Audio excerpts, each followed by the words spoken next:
I'm Kira Dawson, 32 years old, and I serve my country in ways I'll never be allowed to talk about. For 14 years, I kept my family safe by keeping them in the dark, letting them believe I washed out of basic training so my cover would hold. But when my own father stood up at his birthday barbecue and humiliated me in front of 30 relatives, calling me a quitter who couldn't last 3 weeks, I didn't say a word. I didn't have to. Because what happened next said it for me. Have you ever been laughed at by the people who were supposed to believe in you the most? If so, tell me your story in the comments. Before I get into what happened, let me know where you're watching from today. And if you've ever had to stay silent while someone who didn't know a thing about your life tried to define you, hit that like button and subscribe. What happened next might surprise you. My father drove a supply truck for the United States Army for 4 years.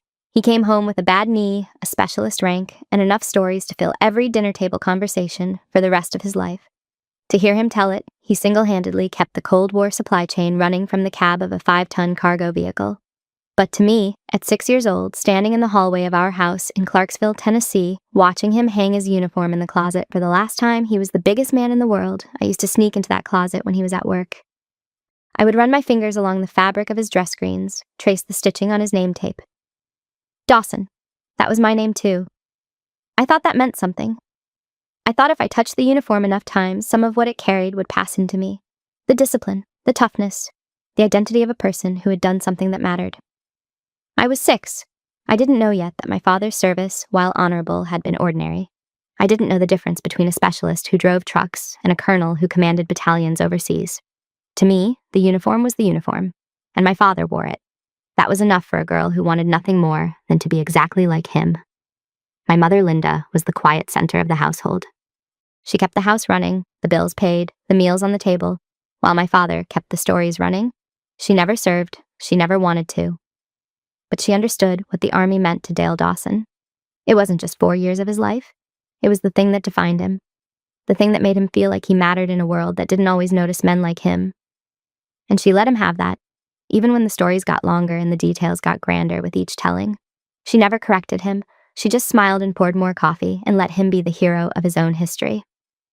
I think she loved him most for needing it so badly. My younger brother Kevin came along when I was 6, the same year my father came home from the Army. Kevin was the golden child from the moment he arrived. Loud, funny, athletic, effortlessly charming in a way I never was. He played football in the backyard while I sat in my father's auto repair shop, handing him wrenches and listening to him talk about convoys and motor pools and the time his platoon sergeant chewed him out for a crooked bumper number on a 1.5 deuce. Kevin didn't care about any of that. He would rather throw a spiral than hear about Fort Hood. But I cared. I cared about every word my father said, because every word was a blueprint for the person he wanted me to become. And I wanted to become that person more than I wanted anything else in my life. By the time I was 14, my father had stopped telling me Army stories for entertainment and started telling them with purpose. He would sit me down in the shop after school, grease on his hands, fluorescent light buzzing overhead, and talk about what the Army gives you that nothing else can. Structure, discipline, a backbone you can't buy at any store or learn from any book. He told me I had his spine. He said Kevin had his mother's, which wasn't an insult to my mother, just a fact in his mind. Kevin was soft, comfortable, built for the civilian world, and perfectly happy to stay in it. I was different. I was built for something harder. That's what he believed with absolute certainty. And because he believed it with every fiber of his being, I believed it too. I didn't question it. I absorbed it the way I absorbed everything he told me in that shop. He started leaving recruitment brochures on the kitchen table when I was 16. Not pushy about it, just casual, like they had blown in through an open window. The Marine Corps, the Army, the Navy. I would pick them up and read them at night in my room, studying the photos of women in uniform, wondering if I could be one of them someday. My father never told me I had to enlist. He never made it a direct ultimatum or sat me down for a serious conversation about it. He just made it clear in 100 small ways over 2 years that this was what he wanted for me, that this was the path that would make him proudest. And I wanted to want what he wanted. That is the trap of loving a proud man. You don't just want his approval. You want to earn it on his terms, using his measuring stick, walking his road, even if the road turns out to lead somewhere neither of you expected. I enlisted the week after high school graduation, June of 2012. My father drove me to the recruiting office in downtown Clarksville on a Tuesday morning. He wore a clean button-down shirt, which he never did on weekdays. He combed his hair. He even cleaned the grease from under his fingernails, which I had never seen him do for anything short of a funeral. He shook the recruiter's hand and said, "This is my daughter. She's ready." He walked me through that door like he was handing me off at a wedding, like the Army was the only future worth having, and he was personally delivering me to it. I remember looking back at him as I signed the papers. He was standing by the window with his arms crossed, chin lifted, smiling wider than I had seen him smile in years. I thought I was making him proud. I was right. But that pride had an expiration date neither of us saw coming. Basic combat training at Fort Jackson, South Carolina. I arrived in mid-June of that year with a bus full of recruits who looked as terrified as I felt. The South Carolina heat was suffocating. 100-degree days that turned the red sand into a skillet and soaked through your uniform before morning formation was even finished. But I was ready for it. I had spent 18 years listening to my father talk about the Army like it was a sacred institution, and I had converted fully. I wanted to earn what he had earned. I wanted to come home with my own stories, my own name tape, my own uniform hanging in a closet next to his. The first 2 weeks were everything I had expected and more. I was top of my platoon in the physical fitness test. I could outrun half the men on the distance runs and outperform most of them on the obstacle course. My drill sergeant, Sergeant First Class Moody, was a wiry man from Alabama with a voice like a belt sander and eyes that missed absolutely nothing. He did not give compliments. That was not part of his vocabulary. But he stopped singling me out after the first week, which in his language was the highest praise any recruit could ever hope to receive. I was good at this. I was genuinely, undeniably good at this. And every night, lying in my bunk after lights out, listening to the breathing of 40 other recruits in the dark barracks, I thought about calling my father to tell him how well it was going. I wanted him to hear it directly from me before he heard it from anyone else. I wanted him to know that the spine he said he gave me, the one he had been talking about since I was 14 years old, sitting on a stool in his shop, was holding up just fine under real pressure. I never made that call, because in the middle of week 3, at 0200 on a Tuesday morning, everything I thought I knew about my life changed forever. And the story my father would tell about this moment, the one he would polish and perfect and repeat for the next 14 years, to anyone who would listen at any barbecue or family dinner or holiday gathering, would be completely and entirely wrong. Every single word of it. Sergeant First Class Moody shook my rack at 0200. I opened my eyes to his face, 6 inches from mine. Flashlight pointed at the floor so it wouldn't wake the rest of the bay. He didn't look angry. He didn't look like a drill sergeant about to smoke a recruit. He looked like a man delivering news he had been told to deliver without asking questions. He said, "Dawson, get dressed. Report to battalion headquarters. Building 12, second floor, room 214. I asked if I was in trouble. He said no. But the way he said it, flat and careful and stripped of the usual edge, told me this wasn't routine. Moody had been screaming at us for 2 solid weeks. This was the first time I had heard him use his real voice. I got dressed in 4 minutes, boots, uniform, hair pinned up tight. I walked across the dark post alone. No escort, just me and the South Carolina night, cicadas screaming in the tree line, the barracks behind me glowing under sodium lights. Building 12 was administrative. I had never been inside it. I climbed the stairs and found room 214 at the end of a fluorescent-lit hallway. The door was closed. I knocked. 2 men were inside. No uniforms, civilian clothes, dark slacks, collared shirts tucked in, government lanyards tucked into breast pockets. They didn't stand when I entered. They didn't shake my hand or tell me their names. One of them, seated behind the desk, gestured to the chair across from him without saying a word. The other stood by the door with his arms folded, watching me the way you watch someone who doesn't know they're being evaluated. The seated one opened a manila folder with my name printed on the tab and started talking. He said my pre-enlistment screening results had flagged me for a program. The battery of tests I'd taken months earlier at the Clarksville recruiting office, the psychological resilience evaluation, the spatial reasoning assessment, the reaction time sequence, had placed me in the top fraction of a percent of all candidates screened that fiscal year. He said this calmly, the way a doctor reads lab results to a patient. No excitement, no congratulations, just data delivered in a flat and measured tone. He said the program was classified and he could not name it in this room or any other. He said I had been selected. He said my time at Fort Jackson was over. Not because I had failed in any way, but because I had been identified for something else entirely. Something that required a completely different pipeline than basic training could provide. I sat in that chair and felt the ground shift beneath me. I was 18 years old. 3 weeks earlier, I had been in my bedroom in Clarksville, reading recruitment brochures. 2 weeks earlier, I had been doing push-ups in South Carolina sand until my arms gave out beneath me. And now 2 men in a room I didn't know existed were telling me I had been selected for a program they wouldn't name. I asked what it meant for me.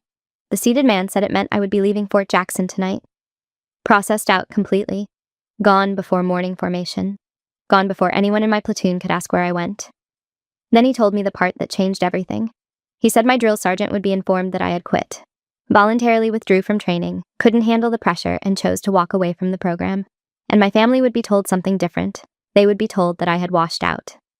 Failed to meet the physical and mental standards required to continue in basic combat training. I said that wasn't true. I said neither version was true. He said it was simpler that way. Cleaner. The program required a cover story, and this was the one that had been assigned to my particular case. The man by the door spoke for the first time since I had entered the room. His voice was quiet, precise, and completely without warmth. He said, "You're not in trouble, Dawson. You've been selected, but from this moment forward, your previous life at this post is over." I was processed out of Fort Jackson before the sun came up. By the time Sergeant First Class Moody called roll at morning formation and noted my absence with nothing more than a checkmark and a brief shake of his head, I was already in the back of a government sedan heading to a military airfield I had never heard of. Moody had been told I quit. I imagine he moved on without giving it another thought. Recruits wash out every single cycle. It happens. But I didn't quit. I have never quit anything in my entire life. And the fact that the United States government needed people to believe that I had was something I would carry silently for the next 14 years. I called home from a payphone at a transit facility somewhere in Virginia. I didn't know exactly where I was. They hadn't told me, and the windows of the sedan had been tinted dark enough that I couldn't track the route we had taken. My father picked up on the second ring. His voice was cheerful and expectant. He was waiting for good news from his soldier daughter. I tried to explain that I was being transferred, that something had changed, that it wasn't what it was going to sound like. But I didn't have the words. I didn't have the clearance. And my father didn't have the patience to listen to what he couldn't understand. He heard the words, "I'm leaving basic," and he filled in the rest himself. He said, "You washed out. 3 weeks. I drove you there myself, and you washed out." His voice wasn't loud. It was low and flat and disappointed in a way that went deeper than yelling ever could have gone. I said, "Dad, it's not like that." He said, "It's exactly like that." And then he hung up the phone. That phone call became the origin story of everything that followed in my family. By the time I arrived at the classified training facility, a compound in a location I am still not authorized to name, my father had already called Kevin. Kevin told his friends at school.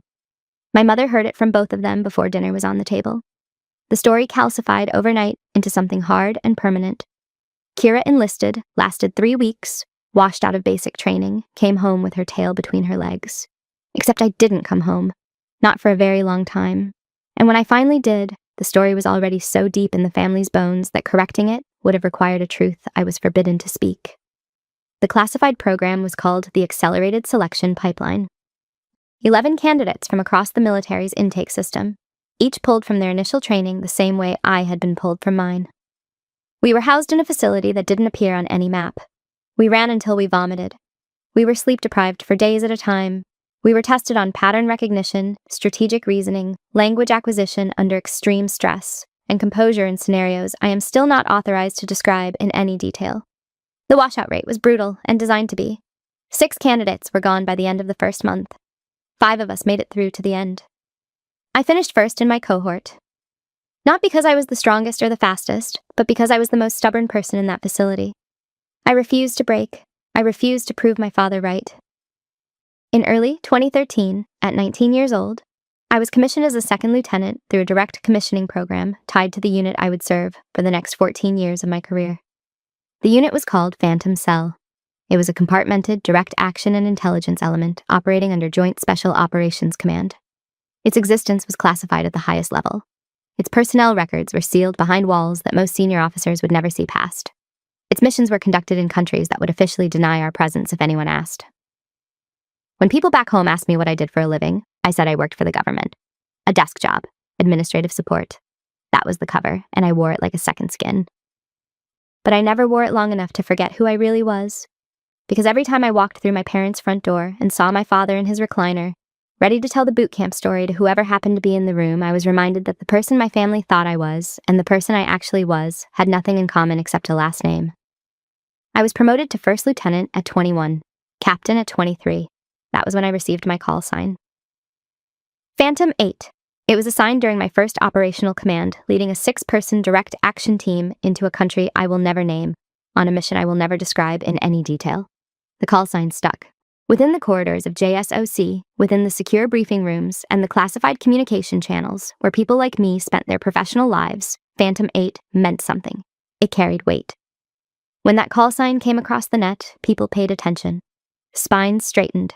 Conversations stopped. In my parents' kitchen in Clarksville, Tennessee, Kira Dawson meant something else entirely. A girl who couldn't hack 3 weeks of basic training. 2 different worlds, 2 different versions of the same woman, separated by a wall of classification that I could never take down. By 26, I had completed more deployments than I could count on both hands. I had been decorated in ceremonies attended by 4 or 5 people in windowless rooms with no cameras and no records that anyone outside those rooms would ever be allowed to access.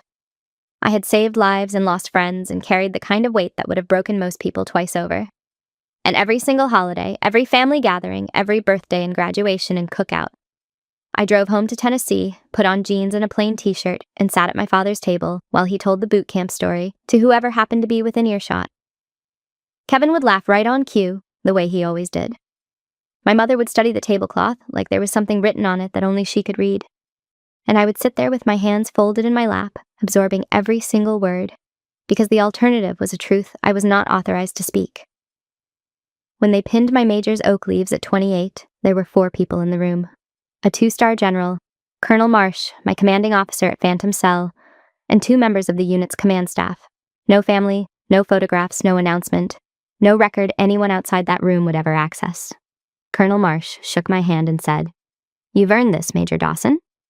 I thanked him. And that night, alone in my quarters, I sat on the edge of my bunk and thought about my father. I thought about the recruiting office, the clean shirt he wore, the handshake with the recruiter, the smile by the window. I wondered what he would think if he could see me now. Gold oak leaves on my shoulders, a call sign that made operators stand straighter when they heard it. 14 years of classified service he knew absolutely nothing about. I wondered if he would be proud, or if the story he had been telling was so deep in him by now that the truth itself wouldn't matter even if he heard it spoken out loud. I decided a long time ago that it didn't matter what he would think. I had stopped needing his approval somewhere around year 5, but I hadn't stopped wanting it. That's the thing nobody tells you about growing up with a proud father. You can outgrow the need for his approval and still carry the want around with you like a stone in your chest that never gets any lighter. It doesn't shrink, it doesn't dissolve. You just learn to breathe around it. Dale Dawson turned 60 in the summer of 2026. My mother planned a birthday barbecue at the family home, the same property I grew up on, the same gravel driveway I learned to ride a bicycle on, the same backyard and open field behind the house where Kevin and I used to chase lightning bugs on warm July evenings when we were kids. She invited everyone she could think of. Aunts, uncles, cousins, neighbors, guys from my father's auto repair shop, old friends from the neighborhood. 30-plus people in all. It was the biggest gathering the Dawson family had put together in years, and my mother had been planning it for weeks, making lists, calling relatives, ordering extra food from the wholesaler. I flew in the day before, rental car from Nashville, an hour south on the interstate through the green Tennessee hills. I pulled into the gravel driveway wearing jeans and a plain gray t-shirt. Nothing about me said military. Nothing about me said major or Phantom 8 or classified clearance or anything that mattered. I was just Kira, Dale's older kid, the quiet one, the one everyone knew had washed out of basic training 14 years ago. I found my mother at the front door. She hugged me the way she always did, hard and long, like she was checking I was still in one piece.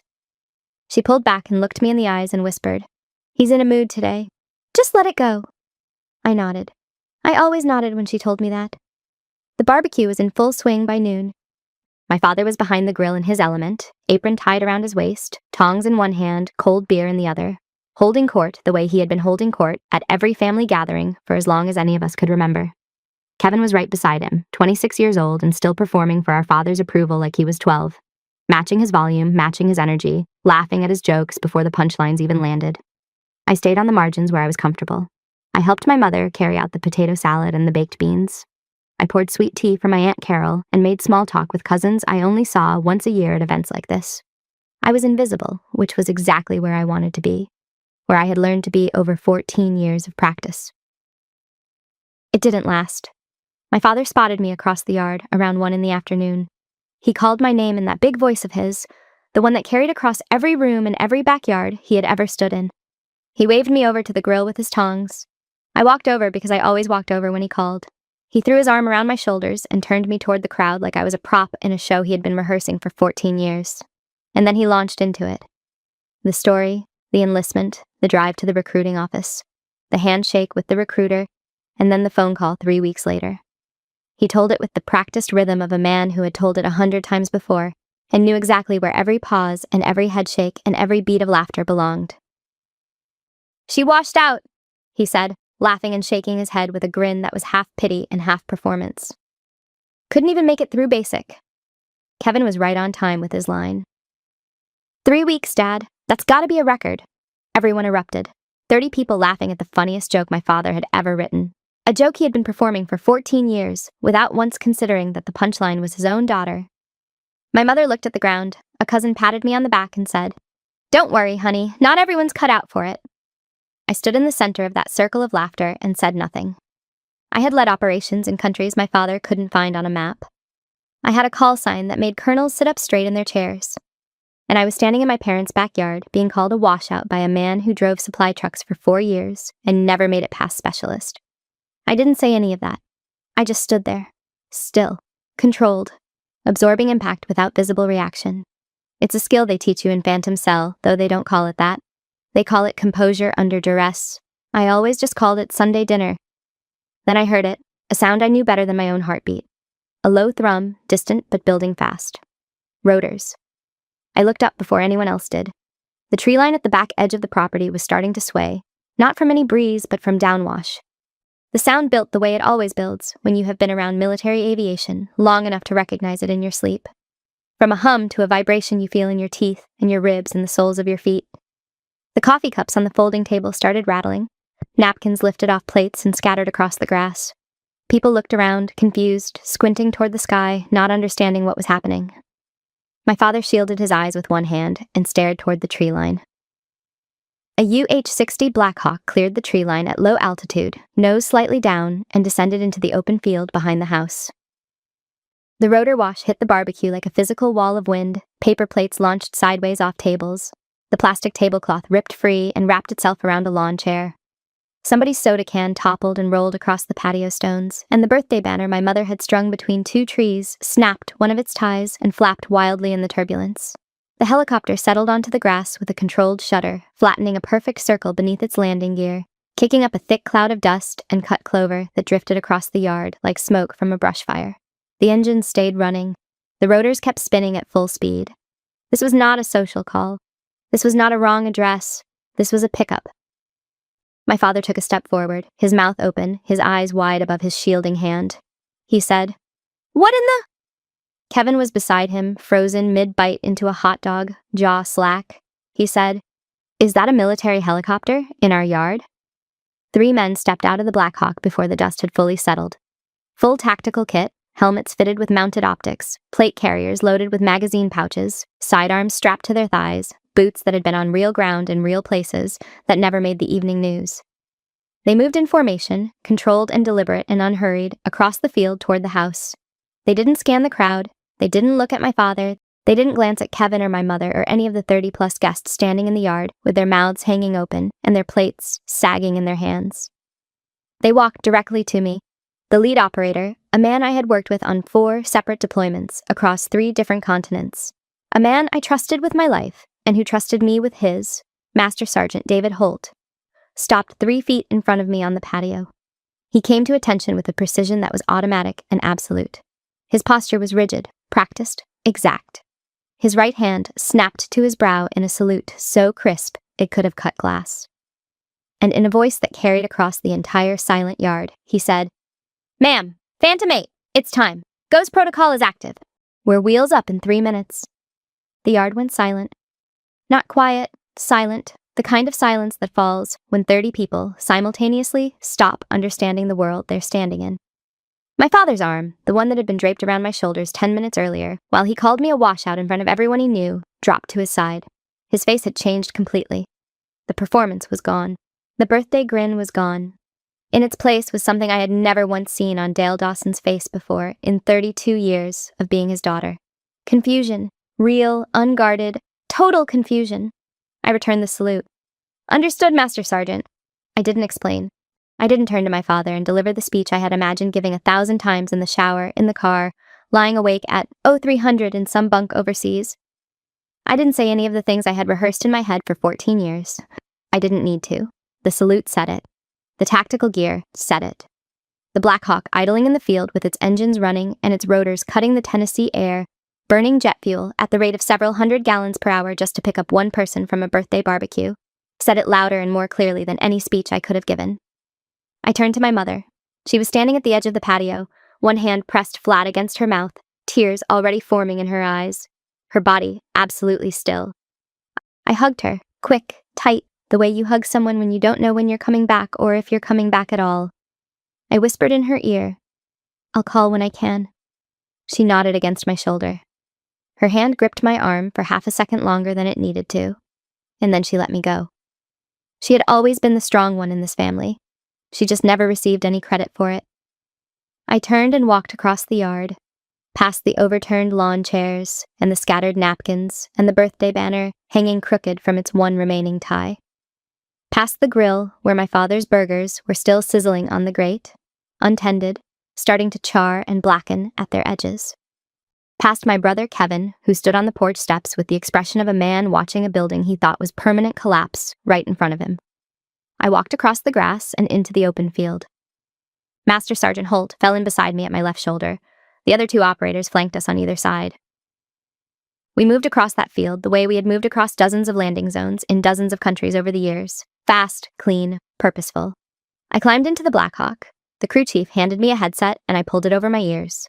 I strapped in and cinched the harness tight across my chest. Through the small window, I could see my father. He was standing in the yard, maybe 40 feet from the helicopter, holding a burger spatula in his right hand. His left hand was hanging limp at his side. His mouth was open, but nothing was coming out. Behind him, the entire crowd was frozen. Aunts, uncles, cousins, neighbors, all standing in the dust and debris left by the rotor wash, staring at the woman they had been laughing at 3 minutes ago. The Black Hawk lifted off the grass.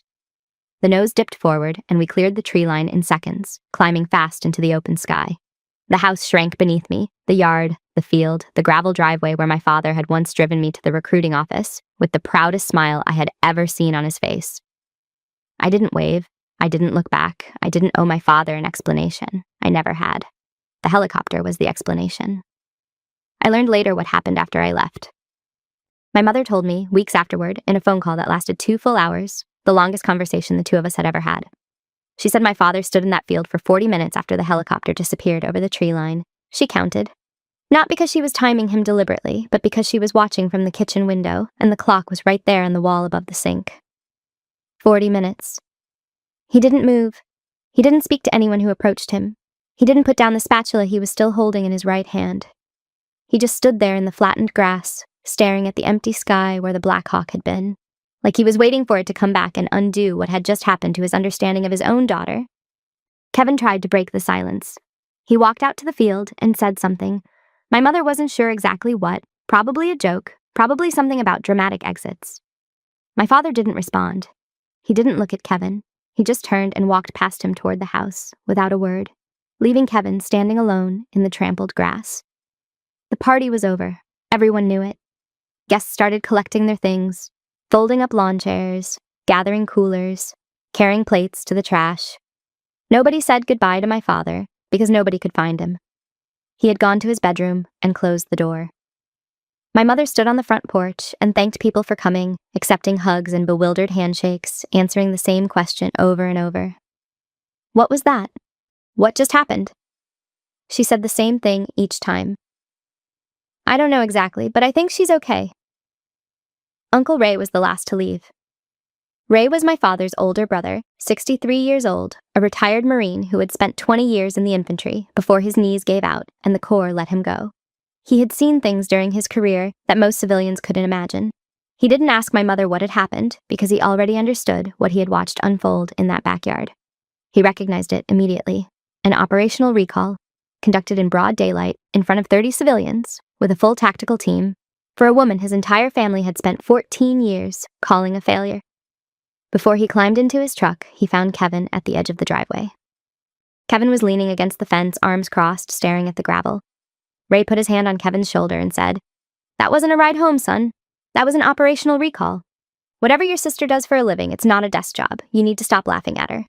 Kevin didn't answer. He just turned and walked inside the house. My mother said my father sat on the front porch that night for more than 2 hours after the last guest had left. She brought him a plate of leftover barbecue. He didn't touch it. She set a cold beer on the armrest of his chair. He didn't open it. He just sat there with his hands on his knees, staring at the tree line, while the cicadas screamed in the warm darkness and the last of the daylight bled out of the Tennessee sky. She said she had never seen him that quiet in their entire marriage. Not when his mother died. Not when the shop almost went under in 2014. Not ever. This was a different kind of quiet. This was the quiet of a man who was replaying every joke he had ever told about his daughter and hearing the laughter differently for the first time. I was already over the Atlantic by then. The mission brief was in my lap, printed on paper that would be burned before we landed. Colonel Marsh was on the secure channel, walking me through the operational parameters in the flat, precise shorthand we used when time was short and decisions needed to be made fast. A Phantom Cell asset had been compromised in a denied area. The extraction window was closing. They needed Phantom 8 on the ground within 18 hours. I didn't think about the barbecue. I didn't think about my father's face, or the spatula in his hand, or the laughter that had filled the yard. I thought about the mission because that's what 14 years of training had taught me to do. Compartmentalize, focus, execute. The feelings would come later. They always came later, usually at 0300 in a bunk somewhere, when the adrenaline had worn off and the quiet was too heavy to sleep through. But during the transit, somewhere over the dark water, I picked up the secure phone and called Colonel Marsh on a separate channel. Not about the mission. I said, "Colonel, my family may try to contact the base or reach the unit through other channels. If they do, don't confirm anything." He said, "Understood, Major. Your cover holds." That was the entire conversation, even after everything.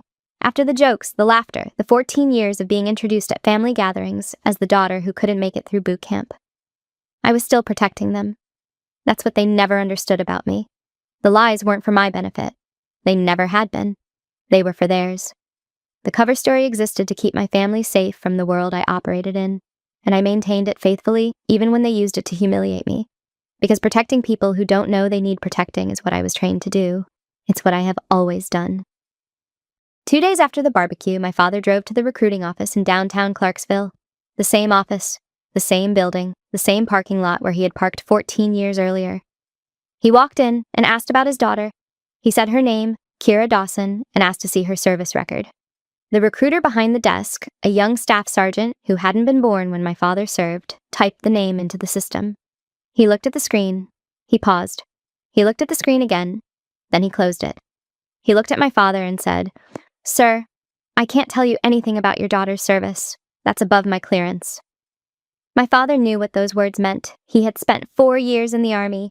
He wasn't Special Forces and he wasn't intelligence, but he understood the architecture of military secrecy well enough to know that when a staff sergeant at a recruiting office tells you a record is above his clearance, you are not dealing with a woman who washed out of basic training. You are dealing with something else entirely. He drove home in silence.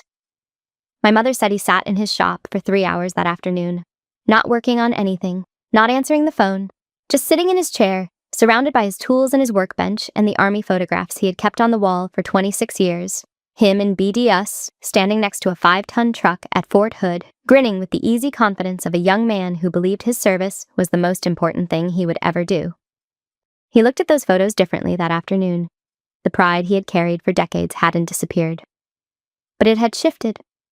For the first time in his life, Dale Dawson was considering the possibility that his daughter's service made his own look small.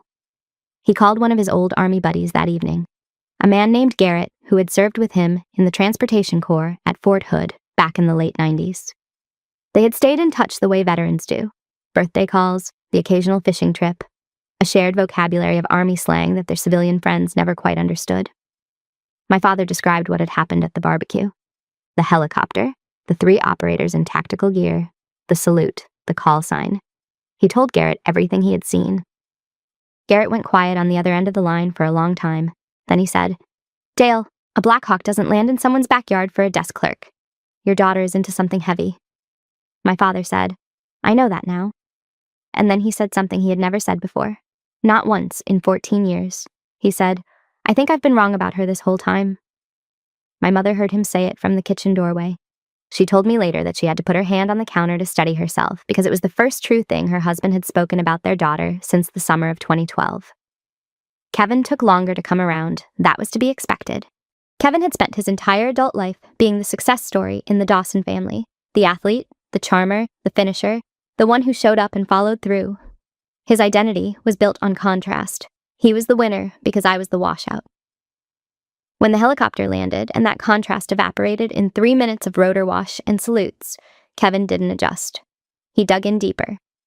A week after the barbecue, he was at a bar in Clarksville with friends, telling them it was probably nothing, some government paperwork thing, an overreaction by some logistics office that sent a helicopter to the wrong address. "You know how the military is," he said. "Everything has to be dramatic." He needed the old story to be true because the new one made him feel small.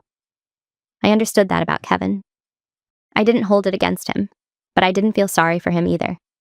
My parents, meanwhile, began the slow and painful work of reckoning with 14 years of a story that wasn't true. They had conversations at the kitchen table late at night, after Kevin had gone to bed, that they should have had a decade earlier. My mother finally said what she had been holding inside for all those years. She told my father that the boot camp story had never once added up. Not from the very beginning. A girl who was top of her platoon in every physical fitness category doesn't wash out in week 3. A girl who could outrun half the men in her company doesn't get sent home because she failed to meet minimum standards. She said she had let it go all those years because his version was easier to live with and because fighting him on it would have meant admitting that their daughter was living a life neither of them could see or touch or begin to understand. My father listened without interrupting, which my mother said was itself something she had never seen before. He said, "I should have known. I should have trusted her instead of my own disappointment."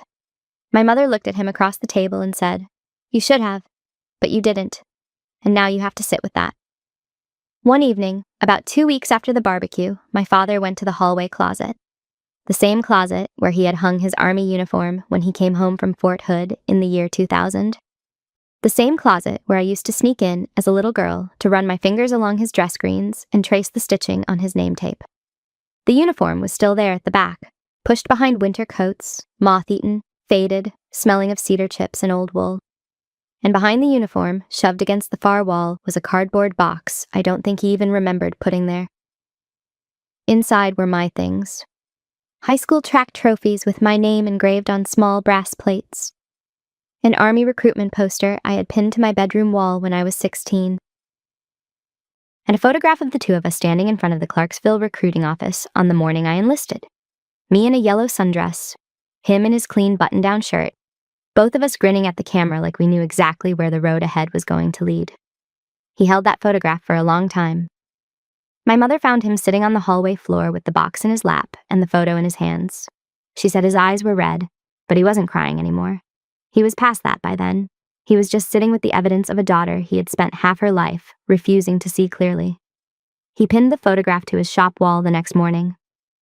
Right above the workbench, next to his own army photos.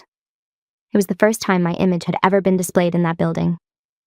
When a customer noticed it and asked who the girl in the sundress was, my father said, "That's my daughter."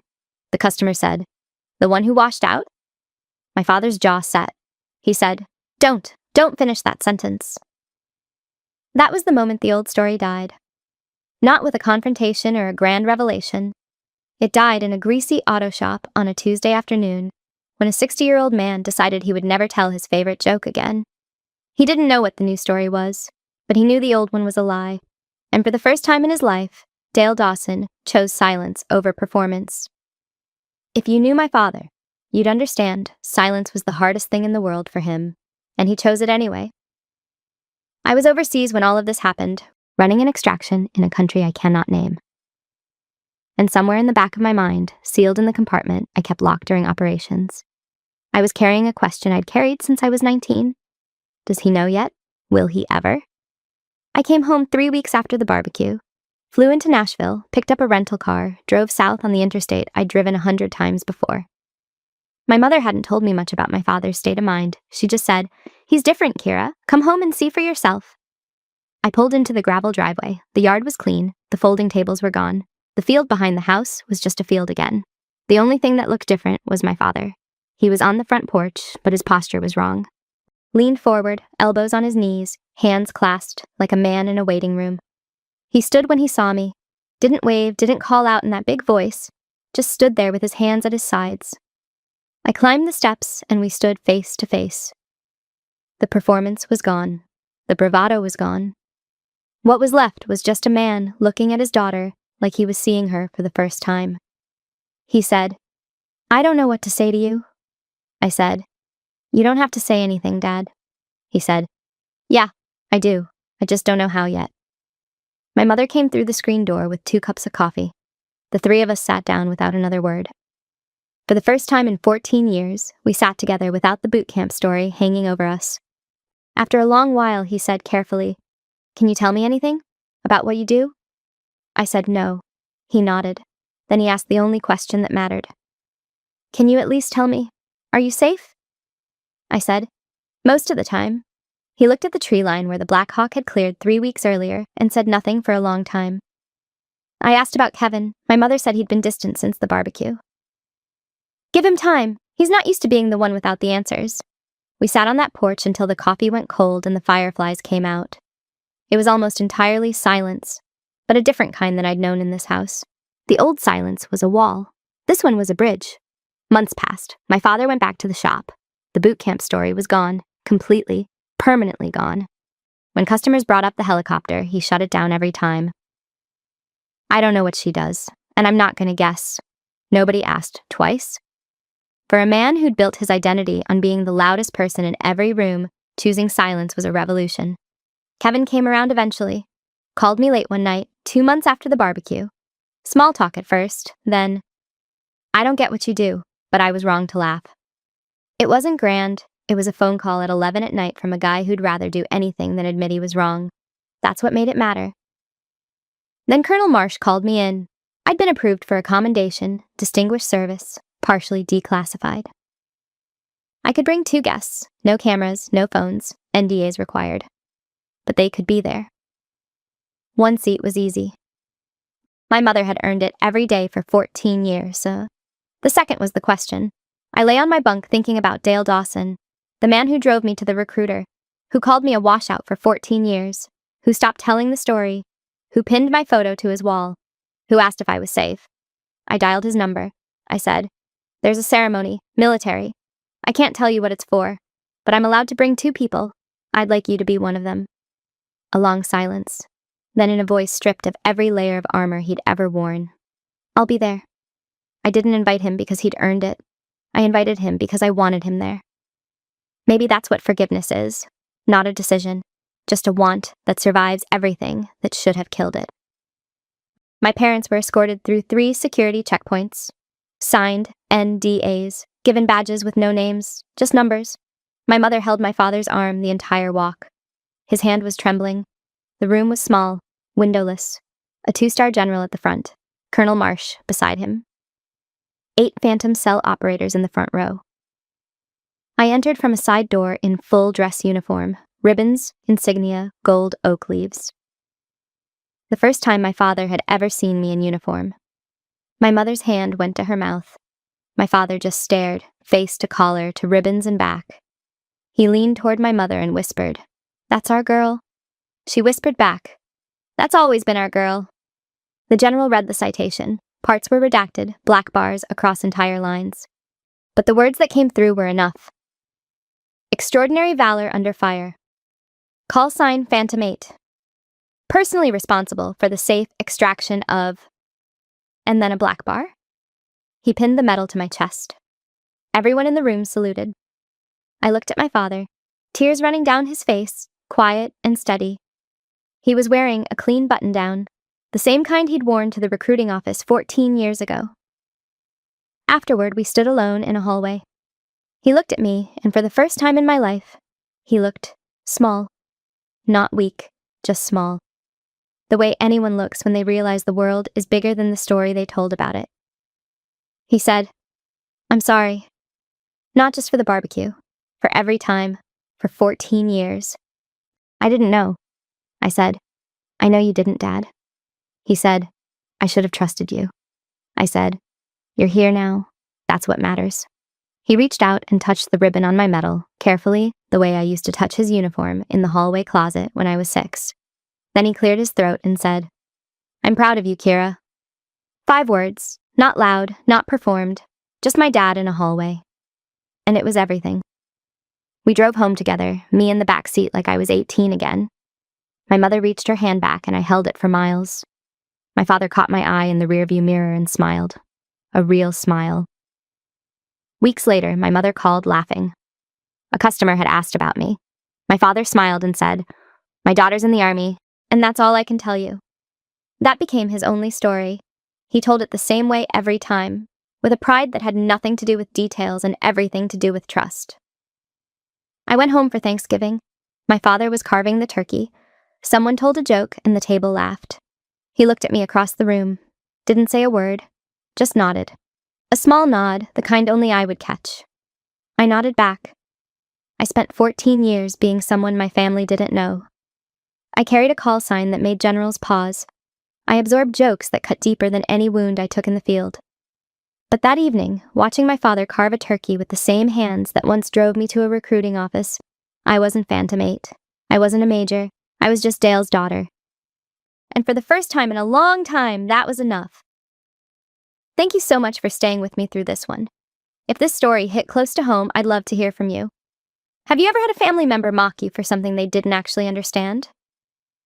What would you have done if a helicopter landed in the middle of the joke? Drop your answers in the comments. I read every single one.